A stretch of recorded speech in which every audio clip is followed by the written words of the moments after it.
All right, week 3, just wrap that up, and the progressions on the running length starting to get a little bit longer. But one thing that I can tell you is that reading is fundamental.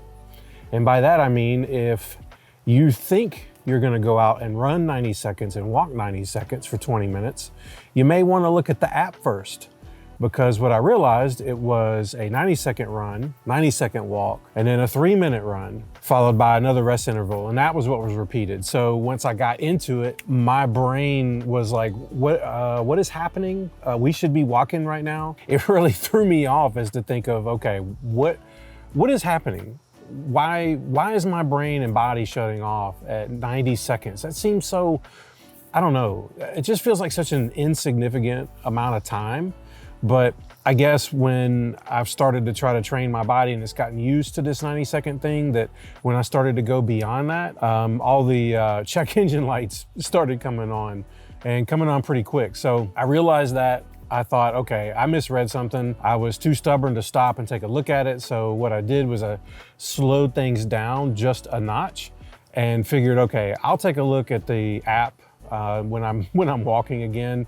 But being too stubborn to stop, I thought, you know what, I'm just gonna crank this out and just keep going and see what happens. Gotta say, so far, I really like these Atlas shoes that I've been running in. Probably, I don't know, I was about to say that they're my favorite. Haven't really been running in them that long, but I've been running in them enough to say, like, right now, if you had to pin me down and recommend a pair of shoes, it would probably be these. I do have to say that the New Balance that I was running in prior to these, those are absolute trash. In fact, I normally, when I retire these running shoes, I put them out in the garage and they end up being like yard work kind of shoes. So I got them out again the other day. I was gonna wash one of the cars, threw these on, and I thought, these things are absolute garbage. However they had formed in my feet, where my feet were pronating or whatever, it felt like I was standing on a rod. I don't even know how to explain it. All I know is that when I put these shoes on, I thought, I never want to wear them again. So you know where they go? They went directly to the trash where they belong. Unless some miracle happens, I'm probably never gonna buy another pair of New Balance ever again.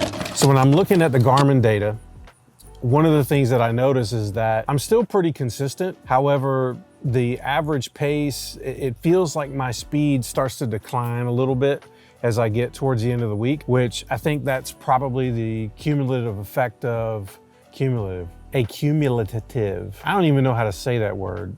Look, everything that I've done put together has affected my body in such a way that's gonna make me run, I think, just a tad bit slower. And the only way that I know to rectify that is I'm gonna have to take a look at some of the training that I've been doing and maybe shift things around. By the time I get to Sunday, my legs are usually pretty beat up. So I think some of those days that are leg intensive, move them a little bit earlier in the week, because I'd love to see a little bit more of an even keel when it comes to the running. I don't wanna see these ups and downs that I feel like that I'm seeing. And I know I'm exaggerating.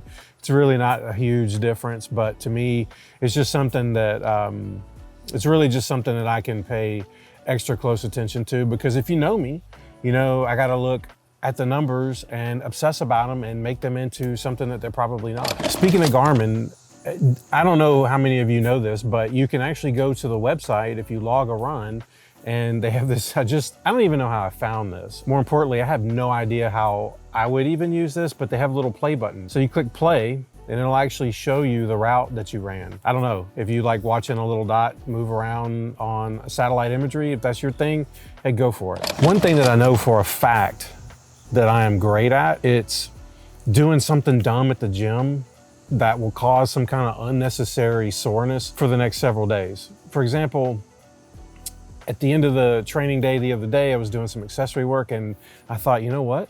I haven't done deficit push-ups in quite a while. So let me get out these adjustable risers and let me do a couple sets of 10. And then after that, why don't you do one max effort set? Yeah, that'll, especially if you haven't done them in a while. Great idea, Jason. As I progress, I don't know how well I'm gonna do, but I'm gonna give it a shot to not further break what is still left of me that's functioning.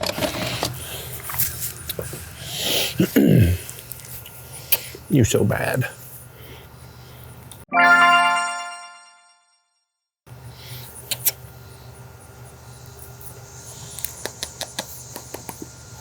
You're a mess.